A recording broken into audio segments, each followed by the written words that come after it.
할렐루야. 오늘 참 좋은 날입니다.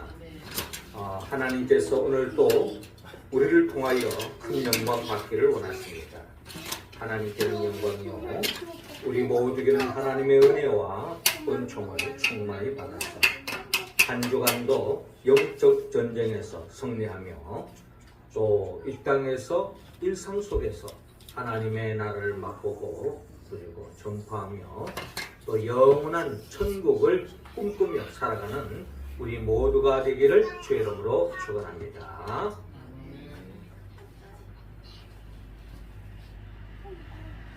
일본의 아동문학가 노베치라는 분이 있는데요. 이분이 너의 둥지는 너무 낮았었다라고 하는 시를 써서 유명하게 되는 그런 계기가 되었습니다. 너의 둥지는 너무 낮았었다. 이 시를 쓰게 된 배경이 있어요. 이분은 하루는 자기 집들 앞에 보니까 나무가 있는데 그 나무 숲 속에 새가 둥지를 틀기 시작하는 거예요. 둥지를 보통 이렇게 틀 때는 곧 새끼를 놓고 부화하기 위한 그런 과정 속에서 둥지를 틀지 않습니까? 그런데 이 노베치 씨가 보기에 이 둥지가 너무 낮게 이 둥지를 트는 그런 광경을 보게 됐습니다. 그래서 한참 좀 걱정이 된 거예요. 둥지가 좀 너무 낮게 둥지를 트는 게 아닐까?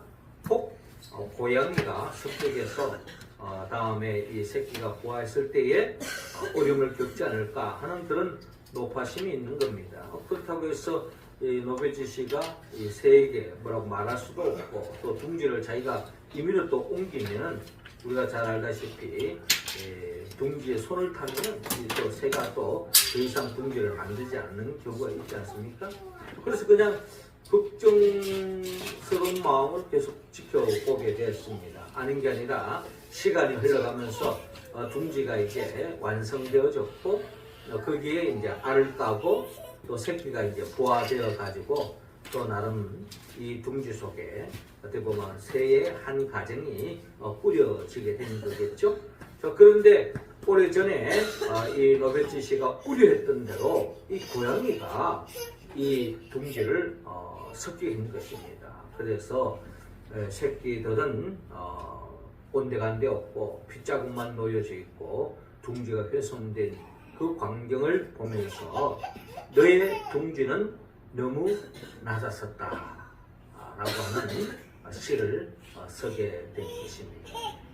그렇습니다. 우리는 이제 새해를 맞이해서 나름 우리의 삶의 기반을 만들고 또 우리의 삶에 새로운 행복을 꿈꾸면서 나름대로 계획을 짜고 또 나름대로 또 우리의 삶의 터전을 닦고 있는 것이 오늘의 우리의 삶의 과정입니다. 그런데 우리가 나름 이 세상을 살아가는데 우리 행복의 둥지, 우리의 삶의 둥지를 너무 낮게 이 새처럼 낮게 만들고 있지는 않은가 우리는 한번 생각해 보아야 합니다.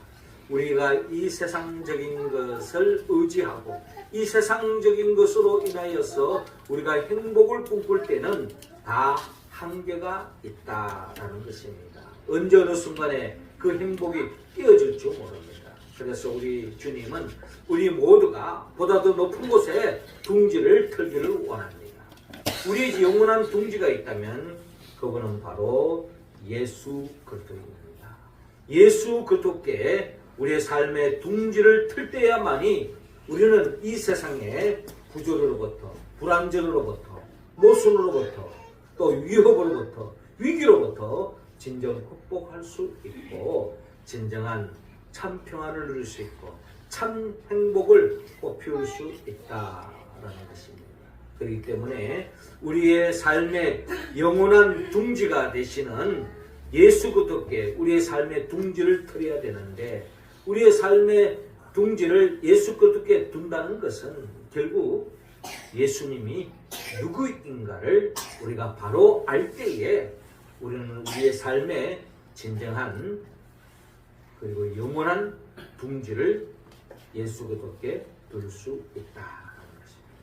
그래서 오늘 성경의 본문을 통하여 우리는 또 다시 한 번 더 예수 그리스도가 누구인가를 우리가 바로 알고 또 고백하고 우리가 일평생을 통하여서 하나님의 말씀을 묵상하는 가운데 주님을 바로 알았어. 우리 인생의 둥지를 거기에다가 틀어서 더 없는 행복을, 기쁨을, 평안을 누리는 우리 모습 되기를 원합니다. 자, 오늘 성경 본문을 통하여서 주님은 오늘 본문 45절을 통하여서 예수님은 그리스도라고 우리에게 밝히고 있습니다. 자, 45절 말씀 우리 같이 한번 읽겠습니다. 시작. 빌립이 나다나엘을 찾아 이르되 모세가 율법에 기록하였고 여러 선지자가 기록한 그 일을 우리가 만났으니 요셉의 아들 나사렛 예수니라. 아멘. 자, 오늘 성경 요한복음 1장 43절부터 시작되고 있는데요. 이튿날 예수께서 갈릴리로 나아가려 하시다가 빌립을 만나 이르시되 나를 따르라 하시니라고 기록되어 있습니다. 자, 우리는 이미 지난주에 우리가 나눴던 것처럼 예수님의 공생애는 예수님이 세례 요한으로부터 세례를 받고 난 뒤에서부터 주님의 공생애, 하나님의 나라를 위한 삶이 시작되어지는 것을 볼 수가 있습니다. 세례를 받고 난 뒤 예수님이 처음 하신 것은 바로 제자들을 부르고 계십니다. 예수님 홀로 이 세상에 하나님 나라를 세우는 것이 아니라 바로 제자들을 세워서 그들과 함께 협력하여 하나님의 나라를 열려고 하시는 주님을 바라볼 수 있습니다. 주님은 먼저 빌립을 만나면서 나를 따르라 라고 말씀하고 있습니다. 44절에 보니까 이 빌립은 안드레와 베드로 한 동네 베세다 사람이라고 밝히고 있습니다. 빌립이 그 주님을 만나고 난 뒤에 나다나엘을 찾아 이르되 모세가 율법에 기록하였고 여러 선지자가 기록한 그 일을 우리가 만났으니 요셉의 아들 나사렛 예수니라 라고 그는 나다나엘을 만나서 빌립이 나다나엘에게 증거하고 있는 모습을 볼 수 있습니다. 그러니까 빌립이 예수님을 만나고 예수님의 제자가 되고 또한 그가 주님을 알고서 그가 나다나엘에게 전도를 하는데 그 나다나엘에게 예수님을 뭐라고 소개하는고 하니 모세가 율법에 기록하였고 여러 선지자가 기록한 그 일을 우리가 만났다라고 말합니다. 그이가 바로 육신으로는 요셉의 아들 나사렛 예수다. 나사렛 예수가 바로 오래전 선지자가 기록한 예언했던 그이다. 그 말은 그 예수가 나사렛 예수가 그리스도다, 메시아다 라고 지금 빌립이 나다나엘에게 증거하고 있는 모습을 볼 수가 있습니다. 그렇습니다. 우리의 삶에 진정 둥지를 터려야 할 예수님은 어떤 분이냐? 그분이 바로 성경에 말하는 그리스도다, 메시아다 라는 것을 오늘 우리는 본문을 통하여 헤아릴 수가 있겠습니다. 모세 오경에 보면은 민수기 21장에 우리가 잘 아는 것처럼 노뱀 사건이 있습니다. 일명 불뱀 사건이라고 볼 수 있겠죠. 이스라엘 백성들이 그들이 자신들의 그 욕심, 욕망, 자기들의 필요를 충족시키기 위해서 그들은 주님을 원망하고 불평하고 있는 모습을 볼 수가 있습니다. 자기들이 원하는 대로, 자기 뜻대로 다 채워주지 않으니까 결국 하나님을 원망하고 하나님의 종 모세를 원망하고 불평합니다. 이때 어떤 일이 생겼습니까? 뱀이 나와서 결국 이스라엘 원망하고 불평하는 이스라엘 백성들을 물어버립니다. 그래서 많은 백성들이 다 불뱀에 물려 죽음에 이르게 되었죠. 자, 이러한 상황 속에서 하나님께서 모세가 하나님께 살 길을 열어달라고 간청하지 않습니까? 그때 하나님이 살 길을 열어줍니다. 그게 바로 뭔가 하니 못으로 뱀을 만들어라. 그리고 그 못뱀을 장대에 높이 달아서 백성들 앞에 보여주라. 그리고 백성들이 그것을 보기만 하면 나을 수 있다 라고 하나님께서 살 길을 열어줍니다. 모세가 하나님의 명령, 말씀을 그대로 받아서 순종하는 마음으로 노수로 뱀을 만들어 장대에 달아서 높이 답니다.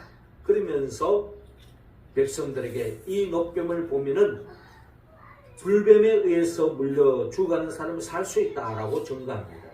이때 백성들 가운데 모세의 말씀을 그대로 믿고 순종하며 따랐던 사람들은 결국 그 노뱀을 보는 순간에 그 죽음의 자리에서 벗어날 수 있었다. 한마디로 구원받았다라는 것이 민수기 말씀에 기록되어 있는 것을 볼 수가 있습니다. 그러면서 요한복음 3장 14절에 보니까 모세가 광야에서 뱀을 든 것 같이 인자도 들려야 하리니 이는 그를 믿는 자마다 영생을 얻게 하려 하십니다. 하나님이 세상을 이처럼 사랑하사 독생자를 주셨으니 이는 그를 믿는 자마다 멸망하지 않고 영생을 얻게 하려 하심이라 라고 요한복음 3장은 우리에게 말씀하고 있습니다. 자, 이 말씀은 오늘 빌립이 이 나다나엘에게 증거한 말씀과 같은 맥을 이루고 있습니다. 그러니까 이 나다나엘에게 그는 바로 메시아다, 나사렛 예수가 메시아다라고 하는 이 증거의 말씀을 바로 예수님이 우리의 삶의 구원자다라는 증거라는 것입니다. 그렇습니다. 우리는 이 세상을 살며 있어서 아담과 하와가 에덴 동산에서 쫓겨난 이후로 우리의 원초적인 우리의 갈망이 있다면 그거는 영생에 대한 갈망이요 하나님의 나라에 대한 갈망인 것입니다. 한마디로 진정한 행복, 그것도 영원한 행복을 우리가 꿈꾸고 있는 거죠.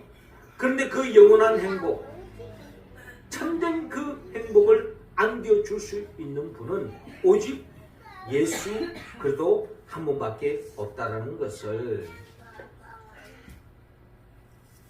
성경은 우리에게 전하고 있는 것입니다. 그렇습니다. 예수님만이 우리의 그리스도입니다. 우리의 구원자입니다. 예수님만이 우리의 삶의 모든 문제를 해결할 수 있는 유일한 분입니다. 단순히 멸망하지 않는다라는 개념이 아니라 우리에게 영생을 안겨준다는 말은 우리의 삶의 근원적인 문제까지도 다 해결해 주신다는 것입니다. 우리는 우리의 구원자 대신, 우리의 메시아 대신 예수 그리스도를 믿고 우리의 삶의 둥지를 틀고 그분을 우리의 삶의 반석으로 삼고 그분을 의지하고 그분을 믿고 의지하고 살아갈 때에 우리의 삶은 한마디로 부족함이 없는 삶의 길로 나아갈 줄로 믿습니다. 두 번째로 우리는 그 나사렛 예수가 어떤 분인가? 그분이 바로 오늘 본문 49절에 의하면은 하나님의 아들이라 라고 증거하고 있습니다. 자, 49절 말씀 우리 같이 한번 읽어봅시다. 시작. 나다나엘이 대답하되 라비여 당신은 하나님의 아들이시요 당신은 이스라엘의 임금이로소이다. 아멘. 자, 나다나엘이 빌립의 전도를 받고 주님을 만났습니다. 자, 어떤 일이 생겼는가? 그 과정을 우리가 오늘 본문을 통하여 바라보면 46절에 나다나엘이 이르되 나사렛에서 무슨 선한 것이 날 수 있느냐? 빌립이 이르되 와서 보라라고 말합니다. 그러니까 이제 이 빌립이 이 나다나엘에게 이 나사렛 예수를 이렇게 전도했을 때에 이 나다나엘의 반응은 나사렛에서 무슨 선한 것이 날 수 있느냐라고 이야기하고 있습니다. 나사렛에서 무슨 선한 것이 날 수 있느냐.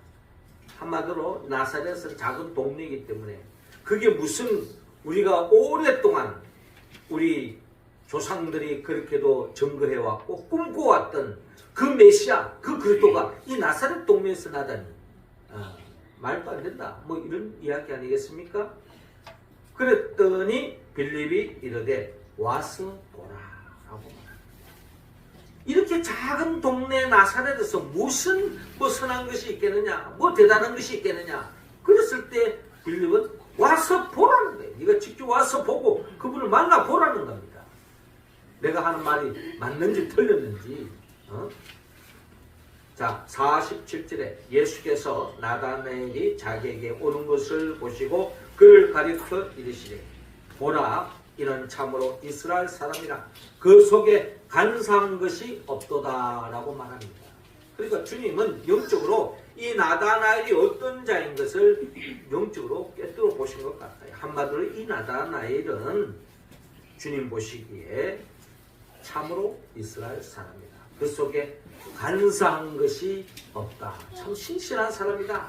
참 진국이다. 참 좋은 사람이구나 하는 것을 주님은 영적으로 이미 꿰뚫어 보고 계셨다.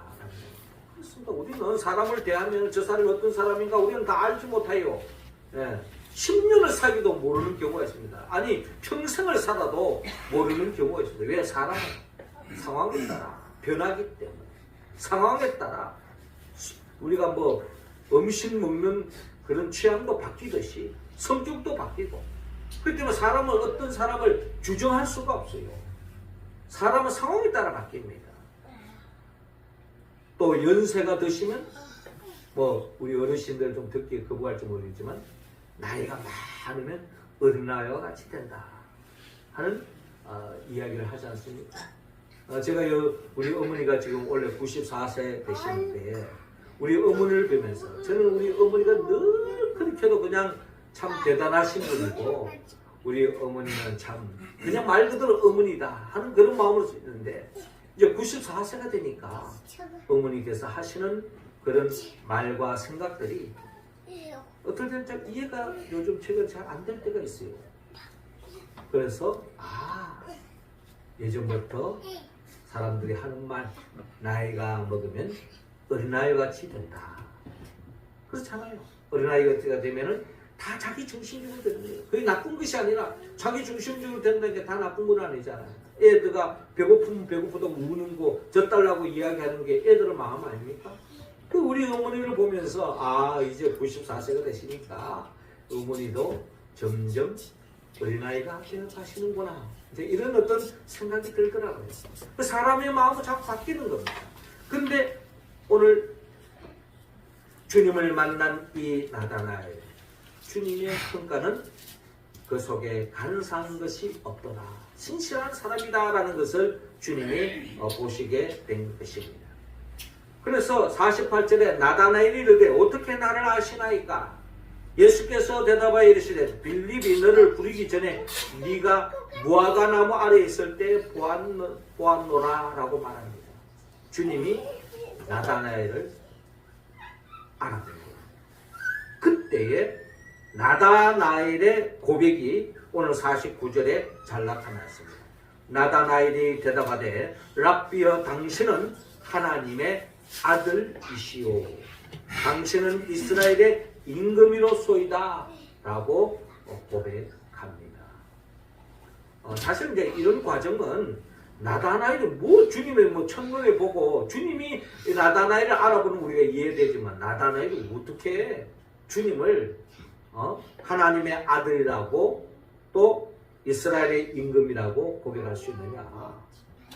헛짚은 거 아니냐? 잘못 이야기한 것이 아니냐? 라고 이야기할 수도 있어요.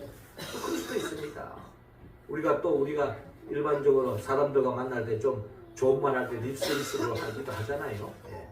좋은 말도 하기도 하고 생각 없는 말을 하기도 하고 또 그냥 그 사람 기분 좋아라고 하는 말도 있을 수 있습니다. 그러나 중요한 것은 우리가 성경 전체를 볼 때에 결국 예수님은 하나님의 아들이라는 것을 성경을 통하여 우리는 알 수 있다. 예수님의 십자가 부활 사건을 통하여 우리는 진정 예수님의 하나님의 아들이라는 것을 우리가 깨달을 수 있습니다. 우리가 지난주에 나눴던 것처럼 예수님께서 세례를 받았을 때에 하늘에서 음성이 들려왔습니다. 뭐라고 들려왔습니까? 너는 내 사랑하는 아들이요 내 기뻐하는 자다 라고 하늘에서 음성을 들려오지 않습니까? 바로 그렇습니다. 예수님은 누구냐? 하나님의 아들이다 라는 것이 성경에 기록된 진리의 말씀인 것입니다. 그렇습니다. 우리 모두가 말씀이 육신이 되어 이 땅에 오신 예수 그리스도를 하나님의 아들이라고 우리가 고백할 때에 어떤 역사가 일어납니까? 예수가 하나님의 아들이다 라고 고백하고 그분을 우리가 영접할 때에 요한복음 1장 11절에 영접하는 자, 곧 그 이름을 믿는 자들에게는 하나님의 자녀가 되는 권세를 주셨다라고 말씀하고 있습니다. 할렐루야. 그렇습니다. 저와 여러분들이 예수를, 나사렛 예수를 하나님의 아들이라고 고백할 때, 믿고 의지하고 나갈 때 어떤 역사가 일어나냐? 저와 여러분들이 하나님의 자녀가 되는 것입니다. 하나님의 자녀가 된다는 말의 의미가 무엇입니까? 하나님의 자녀가 되어질 때, 하나님의 아들로 이 땅에 오신 예수를 우리가 하나님의 아들로 고백하고 그분을 영접할 때 우리가 다 하나님의 자녀가 되는 거예요. 하나님의 자녀가 된다는 말은 결국 하나님이 우리의 인생을 책임져 주시고 보호해 주시고 인도해 주신다. 저도 자녀들이 있지만 제가 자녀들을 놓고 자식들을 키우는 가정이 있었습니다. 지금은 이제 다 성년이 되었어요. 성년이 되었지만 그 우리 자녀들의 자기들의 어떤 결단, 자기들의 선택 존중할 수밖에 없어요. 그러나 어린아이일 때는, 갓난아이일 때는 어떻게 해야 됩니까? 잘 길러야 돼요. 사람답게 살기 위해서 나름 보호하고 지켜주고 가르쳐주고 품어주고 돌봐주고 이게 과정이 필요한 거예요. 그와 마찬가지로 우리가 하나님의 자녀가 됐다는 것은 하나님이 우리를 지켜주시고 보호해주시는 거예요. 당당하게 생명 안에서 왕노를 할 때까지 하나님은 우리를 보호해주시고 인도해주신다는 거예요. 그것은 뭐 나이가 어려야만이 아닙니다. 우리가 영적으로도 어린아이 같은 사람이 있잖아요. 나이가 많지만 영적으로 아직 갓난아이 같은 심령을 가진 사람이 있어요. 그러면 나이가 저렇게 많은데 어떻게 저렇게 영적으로 어리냐? 하나님은 무시하지 않습니다. 우리가 부족하면 부족한 대로 주님은 더 돌봐주시고 품어주시고 이끌어 주신다는 것을 여러분 믿으시기 바랍니다. 주님이 우리의 아버지가 되십니다. 영적인 아버지가 되어주심으로 인하여서 우리는 부족함이 없는 삶의 길로 나아갑니다. 여러분 우리가 요즘 새벽기도도 말할 때 계속 출애굽기 말씀을 읽고 있지 않습니까? 또 지난 주간에도 우리가 성경 1년의 일동 목표로 지난 주간에는 출애굽기 말씀을 읽었습니다. 출애굽기 내용이 뭡니까? 이스라엘 백성들이 광야에서 하나님의 약속의 땅을 향하여 나아가는 그 과정에 그들은 그 광야의 여정 속에서 그들의 필요가 얼마나 많았습니까? 그 광야에서 농사 지을 수도 없어요. 먹을 것이 없잖아요. 그랬을 때 하나님께서 어떻게 해주십니까? 먹을 것을 챙겨 주시는 거예요. 만나와 메추라기를 공급해 주시고 반석에서 물이 나와서 목마르지 않도록 필요에 따라서 그 광야에서 물을 공급해 주시는 거예요. 뿐만 아니라 고기가 먹고 싶다니까 메추라기를 공급해 주시는 참 좋으신 우리 하나님 아니십니까? 심지어 이스라엘 백성들이 낮에는 구름기둥, 밤에는 불기둥으로 인도해 주십니다. 요즘같이 겨울 날씨에 여러분 난방시설이 되지 않았을 때 아마 밤새도록 추위에 깰 수밖에 없었구나. 이스라엘 백성들의 밤에는 불기둥으로 이스라엘 백성들을 따뜻하게 그들을 지켜주신 거예요. 제가 예전에 이스라엘 갔을 때에 여름에 갔어요. 그런데 이스라엘 성지순례 가는 데에 겨울 옷을 파카를 하나 들고 오라 그랬다. 그래서 이 여름 날씨 무슨 파카가 필요할까 생각했는데 아닌 게 아니라 낮에는 그냥 우리 한여름이에요. 근데 밤에는 추운 겨울입니다. 파카를 입지 않고는 그 밤을 지낼 수가 없어요. 야, 그래서 하나님이 낮에는 구름 기둥으로 밤에는 불 기둥으로 그렇게 인도해 주셨구나 라고 생각할 때에 하나님의 은혜가 이를 말할 수 없구나. 하나님의 그 세밀하심, 섬세하심. 그렇습니다. 우리가 하나님의 자녀가 되어지고 하나님 우리 아버지가 되어주심으로 인하여 올 한 해도 우리의 삶이 어떻게 증거될지 모릅니다. 우리가 다 당당하게 산다고 하지만 다 우리는 하나님 앞에서는 갓난아이 같고 어린애 같은 심령입니다. 우리는 사실 한참 내다볼 수 없잖아요. 그러나 주님은 우리를 가장 복된 길로 인도해 주시고 때로는 넘어지고 자빠질 때 우리를 일으켜 주시고 품어주시고 안아주시고 이끌어 주실 줄로 믿습니다. 그러므로 예수님을 하나님의 아들로 고백함으로 인하여서 부족함이 없는 삶의 길로 나아갈 수 있기를 주님으로 축원합니다. 마지막 세 번째로 예수님은 어떤 분이냐? 오늘 보면 49절을 통하여 예수님은 왕이십니다. 49절 다시 한 번 더 읽겠습니다. 시작. 나다나엘이 대답하되 랍비여 당신은 하나님의 아들이시요 당신은 이스라엘의 임금이로소이다. 아멘. 자, 나다나엘의 고백. 아마 이 고백은 성령님이 역사하셔서 영적인 고백으로 나오고 있습니다. 하나님의 아들입니다 라고 고백할 뿐만 아니라 예수님은 이스라엘의 임금이로소이다. 한마디로 예수님은 왕이라는 것입니다. 예수님은 나다나엘의 지금 수준은 예수님은 그냥 이스라엘의 임금 왕으로 생각하고 있지만 성경에 의하면 만왕의 왕 되신 분은 오직 예수 그리스도다 라고 고백합니다. 그렇습니다. 예수님을 내 인생의 왕으로 모실 때, 예수님을 내 인생의 임금으로 모실 때 주님이 통치함으로 인하여서 내 삶이 완전히 바뀌는 겁니다. 어떤 식으로? 하나님의 나라로 바뀌는 거예요. 우리의 신앙의 목적이 뭡니까? 결국 우리가 하나님의 나라를 살기 위한 것이 아닙니까? 하나님의 나라의 가장 중요한 것은 누가 통치하느냐에 달려있는 것입니다. 누가 통치하느냐에 따라서 그 나라가 미국이 될 수도 있고 대한민국이 될 수 있는 거예요. 윤석열 대통령이 통치하면 그 나라는 대한민국이에요. 바이든이 통치하면 그 나라가 미국이 되는 거예요. 예수님이 내 인생을 통치하면 내 삶은 하나님의 나라가 열리는 겁니다.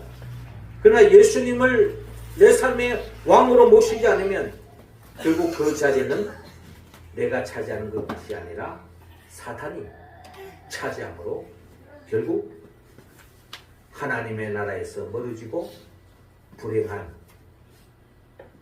사탄의 나라에 살아갈 수밖에 없는 겁니다. 마귀가 시키는 대로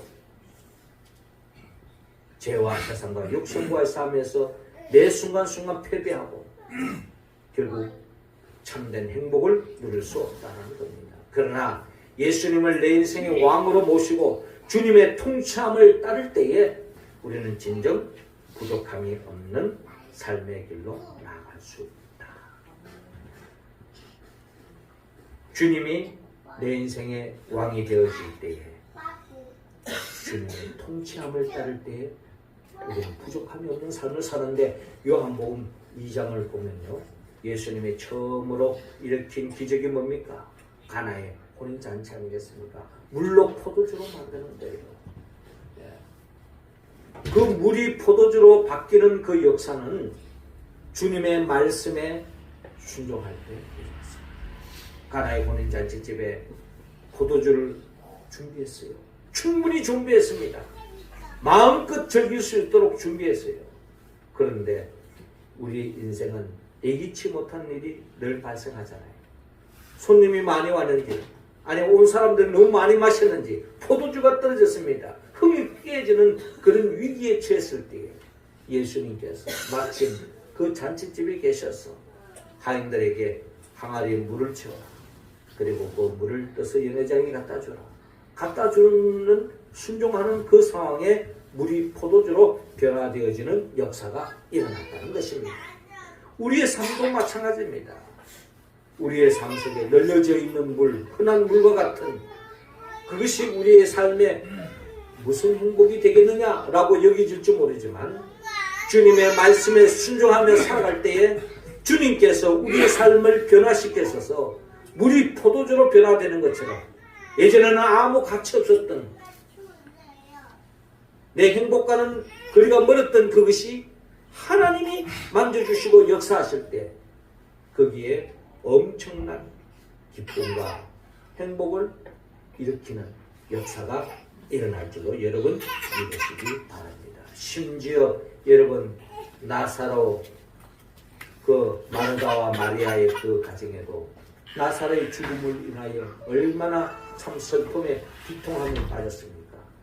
그때에 마르다와 마리아가 예수님의 말씀에 그대로 순종하고 무덤의 돌문을 옮겼을 때에 죽은 나사로가 살아나는 역사까지도 벌어졌다면 죽은 자까지 살리시는 만왕의 왕 되신 우리 주님, 그 주님의 통치함을 받을 때에 우리의 삶에 불가능이라고 여겨졌던 절망 그 자체였던 상황 속에서도 주님은 희망을 일으키시고 죽은 자까지 살리는 역사까지 일으키시는 우리 주님께서 넘지 못한 일이 뭐가 있겠습니까?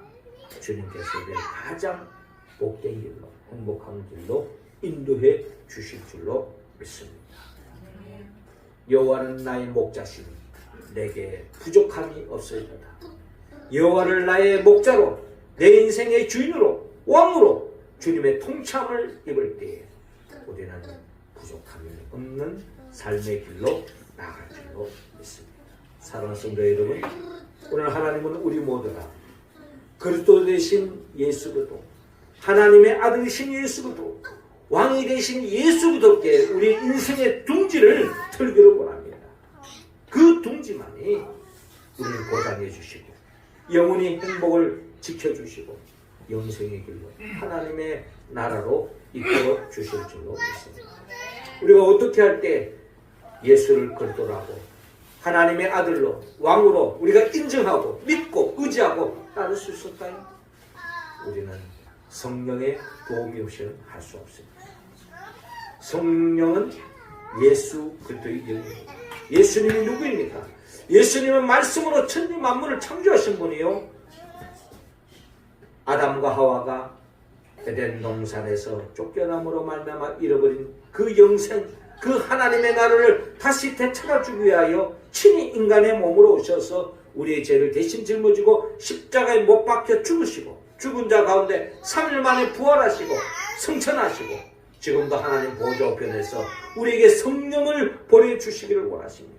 그 성령의 도우심으로 예수 그리스도가 누구인지 바로 알고 주님의 몸된 교회 중심으로 하나님의 나라를 충나하며 살아가는 우리들을 영원한 천국으로 인도하기 위하여 장차 재림하여 오실 예수 그리스도, 그분의 영 보혜사 성령의 도움을 받았습니다. 예수님을 그리스도로, 예수님을 하나님의 아들로, 예수님을 내 삶의 왕으로 인정하고 고백하고 주님의 통치함을 따라서 영생을 되찾고 하나님의 나라를 일상 속에 살아가는 우리 모두가 되기를 주 이름으로 축원합니다. 기도드리겠습니다.